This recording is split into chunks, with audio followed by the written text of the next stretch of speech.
They will tell you freedom is the absence of restraint, that freedom means doing what you want, when you want, without boundaries or rules.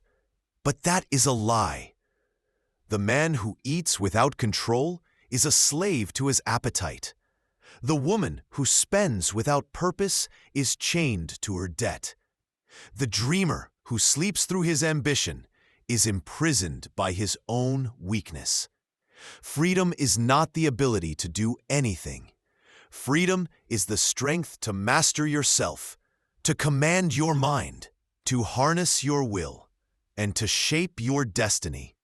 And the price of that freedom is discipline. Every great empire was built not on luck, not on wishful thinking, but on structure, vision, and iron-willed order. Rome did not rise because her soldiers lived in comfort. It rose because legionaries marched day after day, storm after storm, bound by training, united by discipline. Edison did not stumble upon the light bulb by accident. He endured 10,000 failures because his mind was ruled by persistence. Carnegie did not become the Steel King by following impulse. He carved his wealth from consistency, focus, and an unshakable discipline over time. You cannot buy freedom in the marketplace. You cannot inherit it through bloodline. It is earned moment by moment, decision by decision, habit by habit. It is the fruit of sweat in silence, the result of sacrifice unseen by the crowd. The man who rises at dawn to train while the world sleeps knows more of freedom than the man who stays in bed chasing dreams he will never live. Discipline is not punishment, it is power. It is the invisible hand that pulls you from weakness to strength, from confusion to clarity, from mediocrity to greatness.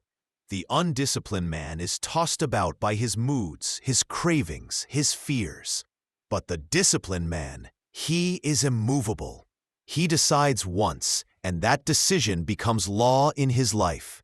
His word is iron, his action inevitable. He does not wait for motivation, because discipline is greater than motivation. He does not pray for inspiration, because discipline creates momentum. Think of a sculptor facing a raw block of marble. The masterpiece does not appear in a single strike. It emerges through thousands of patient, deliberate cuts. Each stroke of the chisel is discipline. Each refusal to quit is discipline. And only when the last unnecessary fragment falls away does freedom reveal itself, the freedom of the statue to exist in its purest form. You are the sculptor, and your life is the marble. Discipline is the chisel. Most people will never taste true freedom because they mistake indulgence for liberty. They run from discomfort, they surrender to distraction, and they call it living. But the man who binds himself to discipline, who submits to a higher order within, he discovers a freedom no tyrant can take, no circumstance can break, no failure can destroy.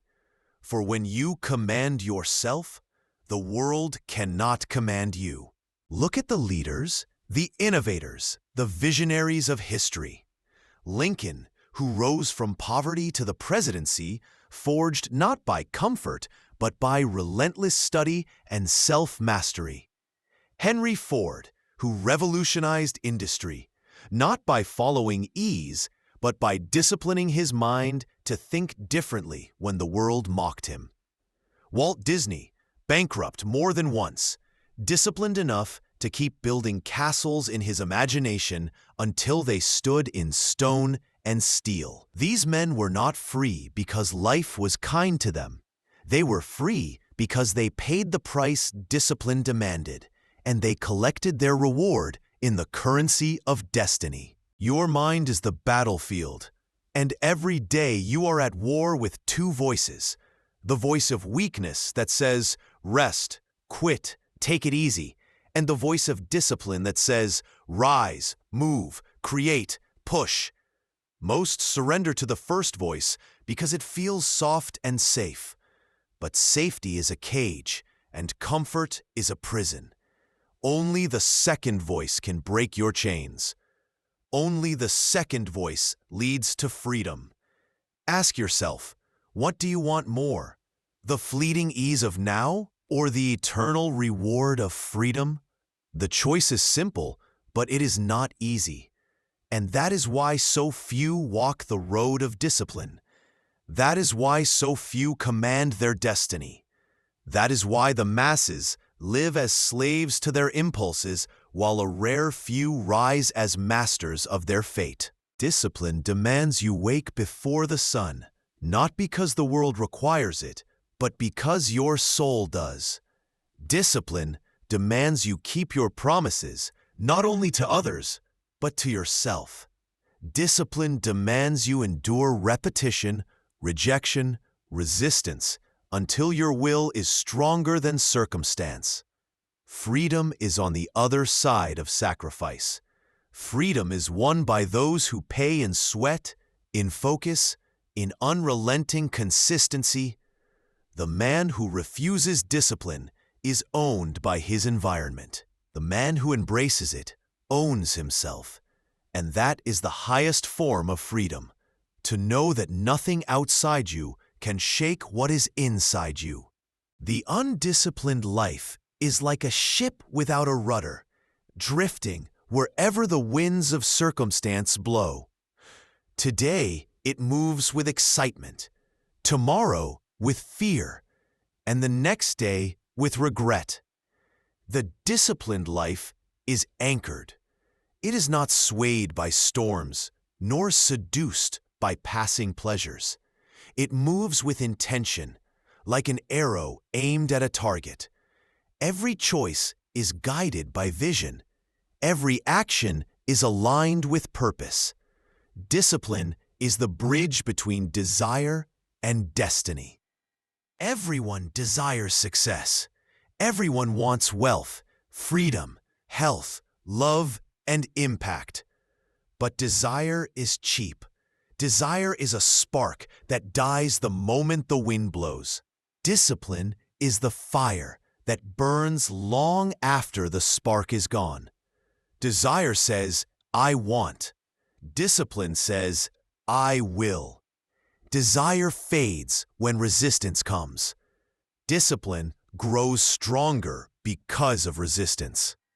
When Napoleon Hill studied the lives of the wealthy, he discovered a truth the masses still ignore. Fortune is never an accident. It is engineered, crafted by definite purpose, backed by unwavering discipline. Andrew Carnegie did not leave behind a fortune because he dreamed about steel.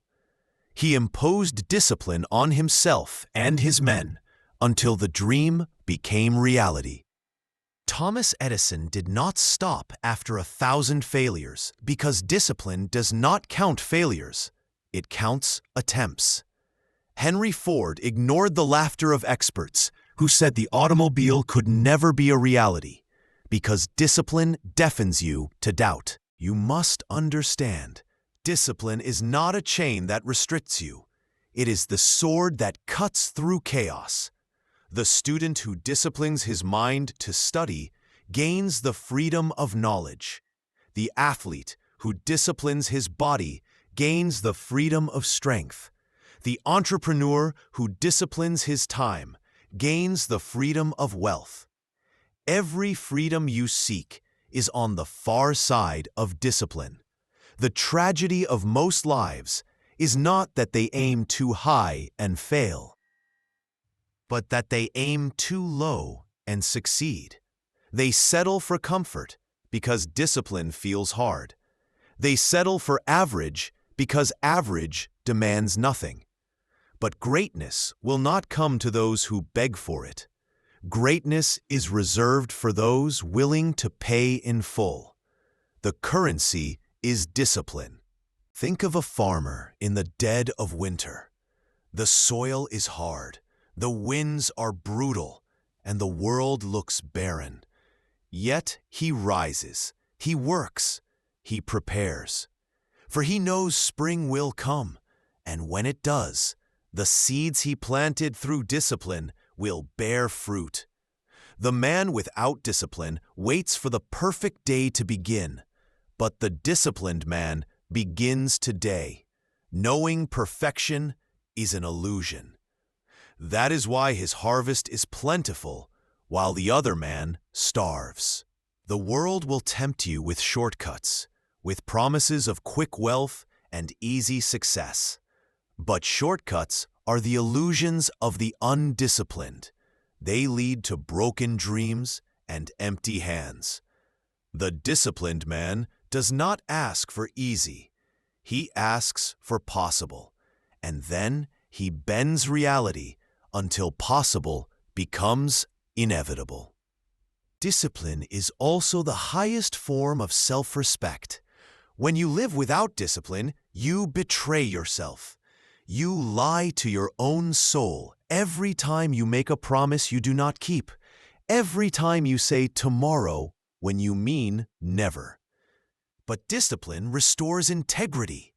It aligns your words with your actions, your dreams with your habits. And in that alignment lies unshakable confidence. Imagine two men standing side by side. One has read every book, consumed every video, dreamed every dream, but never acted. The other has fewer words, fewer dreams, but iron discipline. 10 years later, the dreamer is still dreaming. The disciplined man has built an empire. Talent without discipline is wasted potential.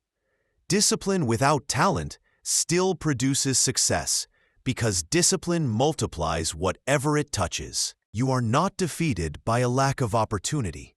You are defeated by a lack of discipline. The opportunities exist, but without the strength to pursue them relentlessly, they pass you by. Discipline is the gatekeeper that decides who will remain average and who will rise. And the gatekeeper cannot be bribed.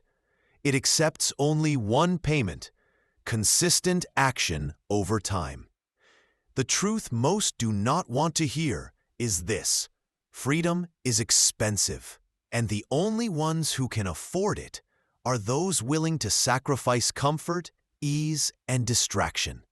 You cannot serve two masters. You cannot serve laziness and freedom, comfort and greatness, indulgence and destiny. You must choose. The price will hurt.